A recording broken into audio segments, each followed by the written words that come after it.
नमस्कार, आप देख रहे हैं गुड न्यूज टुडे। शाम के 7 बज चुके हैं। 7 सवाल लेकर हम फिर से हाजिर हैं। मैं हूं अनंत भट्ट। यूपी में एक बार फिर से बुलडोजर की आंधी चलने लगी है। प्रयागराज में आज लगातार दूसरे दिन बुलडोजर वाला एक्शन हुआ और जेल में बंद बाहुबली अतीक अहमद के एक और करीबी का घर बुलडोजर ने मिट्टी में मिला दिया और कहा यह जा रहा है कि यह सिलसिला अभी थमने वाला नहीं। कई और नाम लिस्ट में शामिल हैं जिनके खिलाफ बुलडोजर की कार्रवाई होनी है। कार्यक्रम में हमारे आज के 7 सवाल इसी मुद्दे पर केंद्रित हैं। नजर डालते हैं हमारे आज के पहले सवाल पर और हमारा सवाल है, अतीक के करीबी पर आज फिर क्यों हुआ बुलडोजर एक्शन? जगह प्रयागराज और इलाका धूमनगंज। यहीं पर अतीक अहमद के करीबी सफदर अली ने 200 गज में आलीशान मकान बनाया था, जिसे बाबा के बुलडोजर ने जमींदोज कर दिया। अधिकारियों का कहना है कि मकान बिना नक्शे के बना था। कई बार नोटिस दिए गए और आखिर में बुलडोजर का एक्शन हुआ।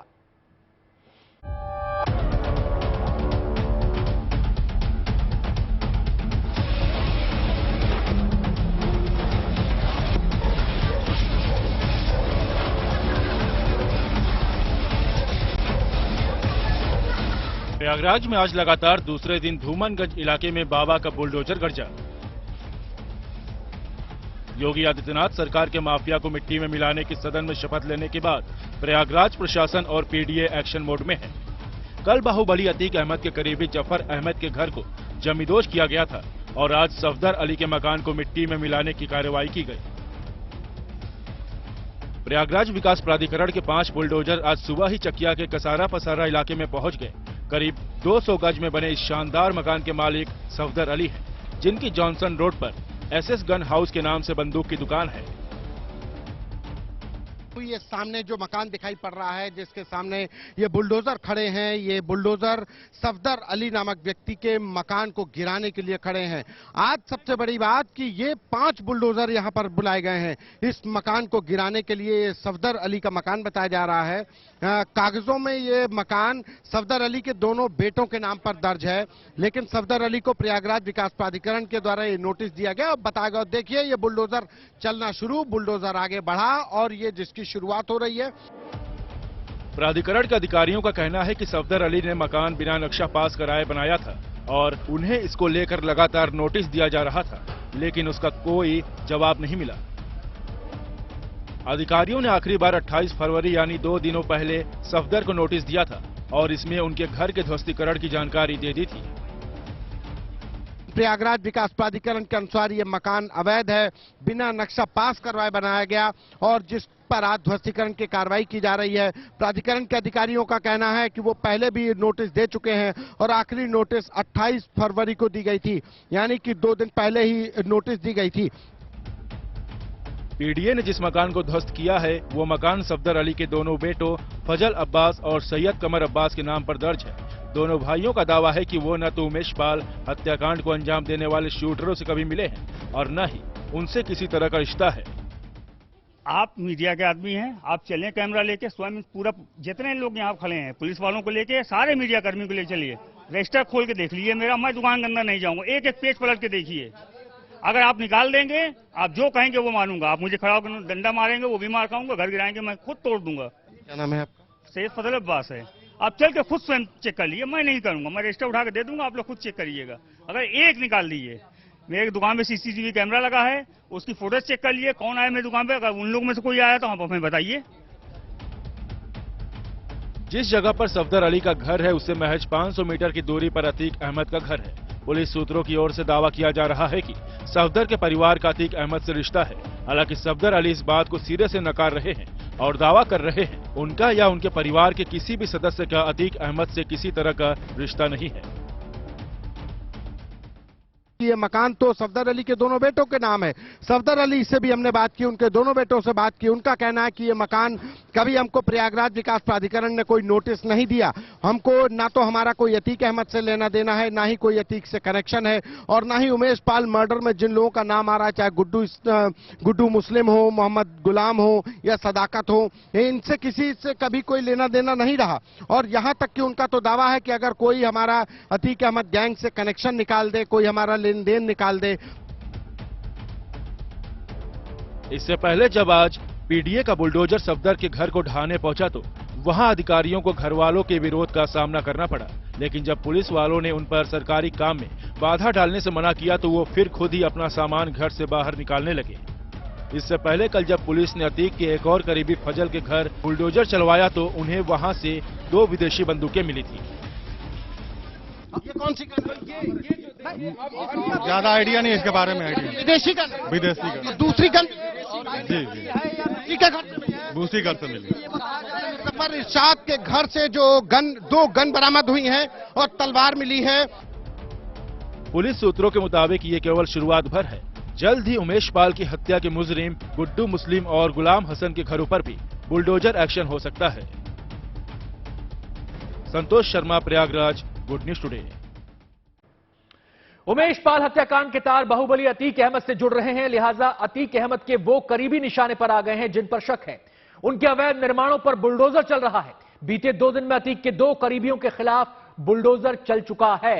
नजर हमारे दूसरे सवाल पर, और हमारा सवाल है, कौन हो सकता है बुलडोजर का अगला निशाना? उमेश पाल हत्याकांड के दूसरे आरोपियों और उनके करीबियों के घर पर बुलडोजर चल सकता है। इस बारे में विस्तार से बता रहे हैं हमारे संवाददाता समर्थ श्रीवास्तव। जफर अहमद और सफदर अली के घर बाबा का बुलडोजर चल चुका है। सवाल ये कि अब अतीक अहमद के कितने करीबियों के घर पहुंच सकता है ये बुलडोजर। एक तरफ प्रयागराज में पीडीए लगातार छानबीन कर रहा है तो वहीं लखनऊ में एलडीए की टीम महानगर समेत कई इलाकों में पहुंची है पहचानने, ढूंढने अतीक अहमद और उसके करीबियों की अवैध संपत्ति। और ये माना जा सकता है कि प्रयागराज के साथ साथ लखनऊ में भी माफिया अतीक अहमद के करीबियों के घर पहुंच सकता है बाबा का बुलडोजर और करी जा सकती हैं वो अवैध संपत्तियां ध्वस्त। उमेश पाल हत्याकांड में पुलिस की जांच जारी है। पुलिस पूरी साजिश का पर्दाफाश करने के लिए कड़ियों को जोड़ रही है। हत्याकांड में शामिल तमाम किरदारों की लिस्ट तैयार हो रही है। शूटर्स की तलाश में दबिश दी जा रही है। इस सबके बीच अतीक अहमद की नींद उड़ गई है। हमारा तीसरा सवाल इसी से जुड़ा है और हमारा सवाल है, बाहुबली अतीक अहमद को किसका डर है? दरअसल अतीक अहमद को एनकाउंटर का डर सता रहा है। अतीक ने सुप्रीम कोर्ट तक में गुहार लगा दी है। वहीं अतीक अहमद की पत्नी शाइस्ता परवीन पहले ही सीएम योगी को चिट्ठी लिखकर निष्पक्ष जांच की अपील कर चुकी हैं।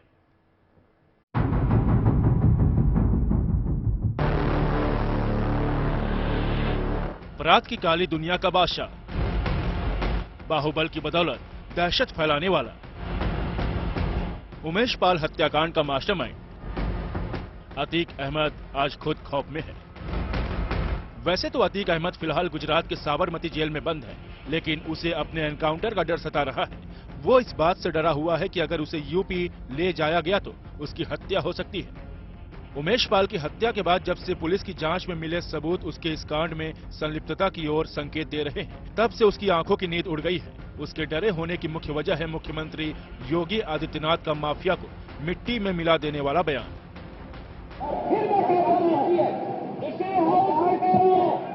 इस माफिया को मिट्टी में मिला देंगे।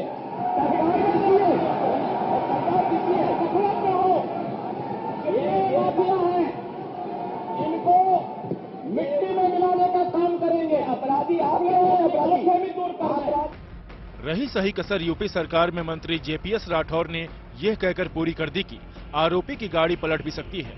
मंत्री का इशारा साफ था कि एनकाउंटर भी एक विकल्प है। उन माफियाओं को, अपराधियों को भी कहना चाहता हूं, अगर पुलिस के गिरफ्त में आ जाएं तो बहुत हाय तौबा ना मचाएं, ताकि ड्राइवर कहीं पर असंतुलित हो जाए और गाड़ी पलट जाए। तो गाड़ी पलटती है तो जिम्मेदार उसी अपराधी माफिया की ही होगी। सरकार के सख्ती और प्रयागराज में बुलडोजर एक्शन से सहमे अतीक को यह डर सता रहा है कि अगर उसे पूछताछ या अदालत में पेश करने के बहाने यूपी लाया गया तो उसका एनकाउंटर हो सकता है। लिहाजा वो अपनी जान बचाने की गुहार लेकर सुप्रीम कोर्ट पहुंच गया है। अतीक अहमद को उमेश पाल मर्डर में पूछताछ के लिए प्रयागराज लाया जा सकता है। लिहाजा इस संभावना को खत्म करने के लिए उसने सुप्रीम कोर्ट में अहमदाबाद से प्रयाग के ट्रांजिट रिमांड को रोकने की याचिका दाखिल की है। याचिका में कहा गया है कि 2005 के राजू पाल हत्याकांड के एक प्रमुख गवाह और उसके 2 सुरक्षा गार्डों की गोली मारकर हत्या किए जाने के कुछ दिनों बाद उन्हें यूपी पुलिस द्वारा फर्जी मुठभेड़ में मारे जाने का डर है। उमेश पाल हत्याकांड में साबरमती जेल में बंद अतीक अहमद का नाम आया तो अतीक अहमद को एनकाउंटर का डर सताने लगा। अतीक अहमद की तरफ से सुप्रीम कोर्ट में अर्जी डाली गई कि उसका एनकाउंटर हो सकता है और बीजेपी के मंत्रियों ने गाड़ी पलटने का भी अंदेशा जताया। अतीक अहमद की पत्नी शाइस्ता परवीन ने उत्तर प्रदेश के मुख्यमंत्री योगी आदित्यनाथ को पत्र लिखकर उमेश पाल हत्याकांड की सीबीआई से जांच करवाने की गुजारिश भी की है और साफ आशंका जताई है कि अतीक अहमद और उनके भाई को जेल से निकालकर एनकाउंटर में मारा जा सकता है। अतीक के वकील की दलील है कि यूपी में मंत्रियों के बयान के बाद अतीक की जान पर खतरा बढ़ गया है। हमारे साथ जो सिक्योरिटी हो, गुजरात पुलिस की हो या सीआरपीएफ की हो, यूपी पुलिस पे हमको भरोसा नहीं है। इतने बड़े बड़े बयानात आ रहे हैं, माननीय मुख्यमंत्री जी का बयान आ गया, उसके बाद माननीय जेपी राठौर साहब मंत्री हैं, उनका बयान आ गया, फिर कल सुब्रत पाठक जी जिम्मेदार आदमी हैं, उनका बयान आ गया, गाड़ी पलट जाएगी और भगवान इंसाफ करेगा। तो अब वो अभी ये तय नहीं हुआ है कि किसने अपराध किया है। सुप्रीम कोर्ट ने उसकी इस याचिका को स्वीकार कर लिया है और अब इस मामले में 17 मार्च को सुनवाई होगी। इससे पहले अतीक की पत्नी शाइस्ता परवीन भी मुख्यमंत्री योगी आदित्यनाथ को एक पत्र लिखकर उमेश पाल हत्याकांड की निष्पक्ष जांच कराने की मांग कर चुकी हैं। दूसरों के भय पर अपने अपराध का साम्राज्य खड़ा करने वाला अतीक अब खुद भयभीत है। उसे लग रहा है कि कहीं उसके साथ भी विकास दुबे जैसा आउट ऑफ कोर्ट इंसाफ न हो जाए। दिल्ली से संजय शर्मा के साथ प्रयागराज से Santosh Sharma, good news today. Umesh Pal हत्याकांड की जांच के दौरान पुलिस को ऐसे सबूत मिले हैं जिनसे इस मामले के तार अतीक अहमद से जुड़े हुए हैं। अतीक अहमद फिलहाल गुजरात की साबरमती जेल में बंद है।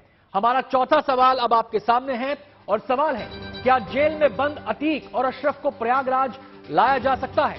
पुलिस ने अभी तक अतीक अहमद से इस मामले में पूछताछ नहीं की है, लेकिन जानकारी मिल रही है कि पुलिस पूछताछ की तैयारी कर रही है। इस बारे में विस्तार से बता रहे हैं हमारे संवाददाता संतोष शर्मा। उमेश पाल हत्याकांड में जांच कर रही प्रयागराज पुलिस को कुछ ऐसी जानकारियां हाथ लगी हैं जो इशारा करती हैं कि इस हत्याकांड की साजिश के तार साबरमती जेल में बंद अतीक अहमद और बरेली जेल में बंद अशरफ से जुड़ रहे हैं। इतना ही नहीं, उसको कुछ ऐसी जानकारियां भी मिली हैं कि अशरफ ने ही उन शूटरों के नाम तय किए थे जिन्होंने उमेश पाल हत्याकांड को अंजाम दिया। मुखबिरों से मिली इन जानकारियों और सर्विलांस से मिली कॉल डिटेल के आधार पर अब प्रयागराज पुलिस इस मामले में साबरमती जेल में बंद अतीक अहमद और बरेली जेल में बंद अशरफ से पूछताछ कर सकती है। उमेश पाल हत्याकांड को लेकर माफिया अतीक अहमद और करीबियों पर शिकंजा कसता जा रहा है। अतीक अहमद और उससे जुड़े लोगों के ठिकानों पर पुलिस लगातार छापेमारी कर रही है। हमारा पांचवां सवाल अब आपके सामने है और हमारा सवाल है, अतीक केस की जांच में जुटी एसटीएफ ग्रेटर नोएडा क्यों पहुंची? आपको बता दें कि हत्याकांड के आरोपियों तक पहुंचने के लिए पुलिस लगातार अलग अलग जगहों पर रेड कर रही है। इसी कड़ी में एसटीएफ की टीम ने ग्रेटर नोएडा के सेक्टर 36 में मौजूद अतीक अहमद के घर पर छापेमारी की। हालांकि इस घर में अतीक गैंग का कोई साथी तो नहीं मिला, लेकिन पिछले 7 साल से यहां एक किराएदार जरूर रहता है, जिसने बताया कि वो इस घर का किराया नहीं देता, सिर्फ हर महीने वो बिजली का बिल चुकाता है। इसके एवज में उसे अतीक के इस घर की देखभाल करनी होती है। आइए आपको सुनाते हैं उस घर में रहने वाले व्यक्ति ने हमारे संवाददाता को क्या बताया। अहमद का मकान था, कहीं मतलब बताइए जा रहा है। ये मुझे तो पता नहीं है किसका है, मैं सिर्फ ये मुझे जानकारी नहीं है। लेकिन अभी आप बता रहे थे ना कि नहीं मैंने मुझे जानकारी। कब से रह रहे हैं आप यहाँ? 6 साल हो गए मेरे को, 6-7 साल के लगभग। क्या करते हैं आप? चुनाई पलस्तर काम करता हूँ। तो यहाँ पे किराया वगैरह कैसे देते हैं? नहीं किराया। तो अभी आपने बताया कि 5-6 साल पहले कोई आता था किराया वगैरह देने। आप नहीं कोई किराया है ही नहीं कोई। तो आपको अभी आप बता रहे थे कि उनका बताया जा रहा है मकान, जिनका नाम ले रहे थे। तो मुझे जानकारी नहीं, प्लेट में लिखा हुआ है। बिना जानकारी के? तो आप बिना जानकारी के रह रहे हैं? आपको पता नहीं आपका मकान मालिक कौन है? किराया नहीं बताया, किराया रहने पता नहीं रहे भैया कि रहते हो? नहीं कौन मकान मालिक? जो इसमें रहते तो वही हमें रखते गए, उनका नाम तो। इस सनसनीखेज हत्याकांड की जांच के दौरान पुलिस को पता चला कि उमेश पाल की हत्या के लिए 13 शूटर्स को तैयार किया गया था। 7 शूटर्स को स्टैंड बाय रखा गया। हत्या को अंजाम देने के बाद से सभी शूटर्स फरार हैं। हमारा छठा सवाल ये रहा आपके सामने और सवाल है, तस्वीर मिलने के बाद भी गवाह के हत्यारों तक क्यों नहीं पहुंच पा रही है पुलिस? हत्याकांड के आरोपियों की सीसीटीवी फुटेज सामने आ चुकी है। सभी की पहचान भी हो गई है, लेकिन पुलिस के हाथ अब तक खाली हैं। एक भी शूटर गिरफ्तार नहीं किया जा सका है।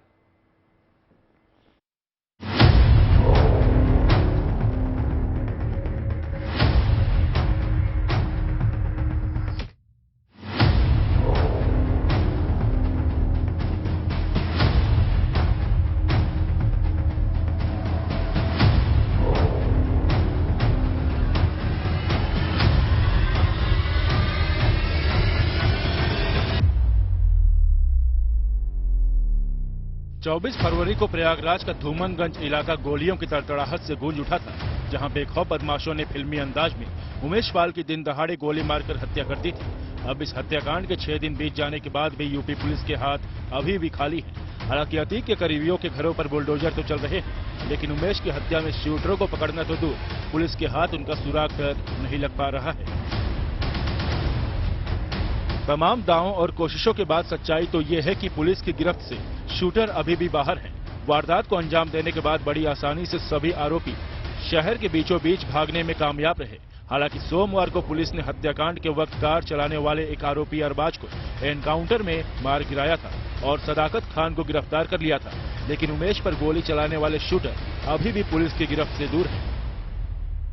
पेशेंस नहीं बता सकता हूँ। अलग अलग स्थानों पे हमारी पुलिस की 10 टीमें जो हैं वो अभी भी छापेमारी कर रही हैं और कुछ संदिग्धों को हिरासत में लेके पूछताछ की जा रही है।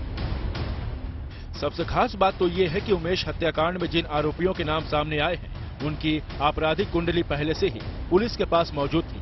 बावजूद इसके मोहम्मद गुलाम और सदाकत दोनों आरोपी न सिर्फ पुलिस की आंखों में धूल झोंकने में कामयाब रहे, बल्कि दूसरे मामले में अभियुक्त होने के बावजूद उन्होंने उमेश की हत्या कर डाली। आपको हम दिखाएंगे प्रयागराज के, ये देखिए 2 तस्वीरें हैं। एक तो आपका गुलाम है जो मोहम्मद गुलाम और दूसरा सदाकत। ये 2 तस्वीरें और मुख्य आरोपी का वो, यानी ये तस्वीरें तकरीबन जून की तस्वीरें हैं। जून में एक लोगों से मारपीट का मामला सामने आया था, उसमें आशीष मिश्रा को इन्होंने 20 सड़क पर बुरी तरीके से मारा पीटा था। दरअसल जून 2022 में प्रयागराज के जॉर्ज टाउन इलाके में आशीष मिश्रा पर सदाकत और मोहम्मद गुलाम ने अपने साथियों के साथ मिलकर जानलेवा हमला किया था।